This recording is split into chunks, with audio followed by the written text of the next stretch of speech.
Halo, jumpa lagi di Yono Lalang Channel.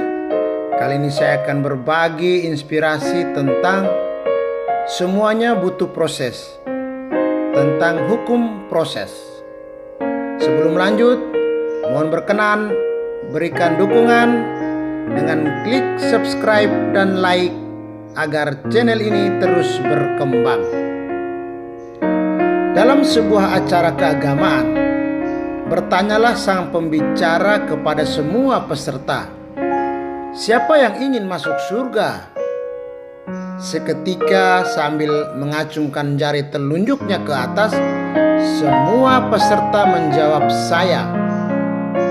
Kemudian sang pembicara mengajukan pertanyaan lagi kepada semua peserta, "Lalu siapa yang ingin meninggal?" Hening. Tak satu pun peserta yang mengacungkan telunjuknya. Melihat situasi ini, sang pembicara berkata, "Bagaimana kalian bisa masuk surga jika kalian tidak meninggal?" Terkadang begitulah kita, hampir sama dengan cerita ingin masuk surga. Kita menginginkan kesuksesan, kita menginginkan keberhasilan, namun tidak mau melewati proses yang tidak enaknya. Nah, kalau seperti ini, bagaimana mungkin kita bisa mencapainya? Semua hal ada prosesnya.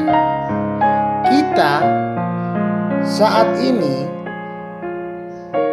merupakan akumulasi dari proses yang kita lakukan di hari kemarin, di masa lampau.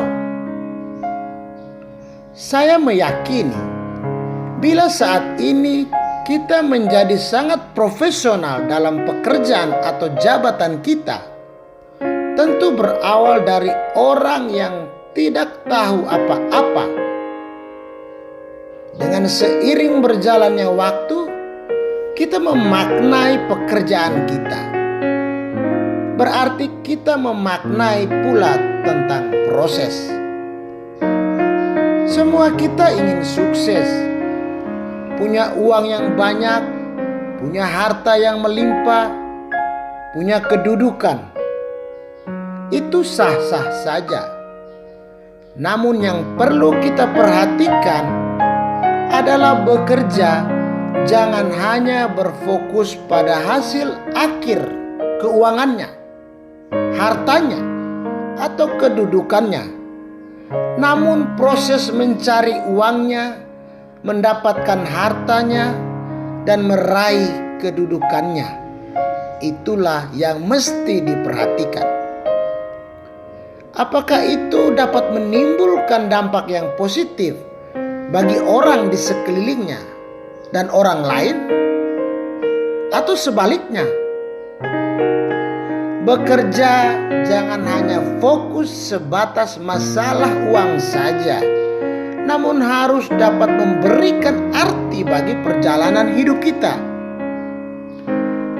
Bila kita melihat sebuah kesuksesan dari proses bagaimana kita mencapainya, tentu segala bentuk materi ataupun barang yang kita dapatkan tidak sebanding dengan perubahan jiwa, mental, dan sikap kita dikala kita melalui prosesnya. Memang proses yang kita lalui tentulah tidak mengenakan. Terkadang kita harus dihina, diomongin, dikucilkan sama teman dan sebagainya. Namun itu semualah yang menjadikan jiwa, mental, dan sikap kita ditempa, dibentuk. Itulah yang dinamakan hukum proses. Semuanya butuh proses. Untuk mendapatkan apa yang kita inginkan, kita membutuhkan proses. Terima kasih, semoga bermanfaat.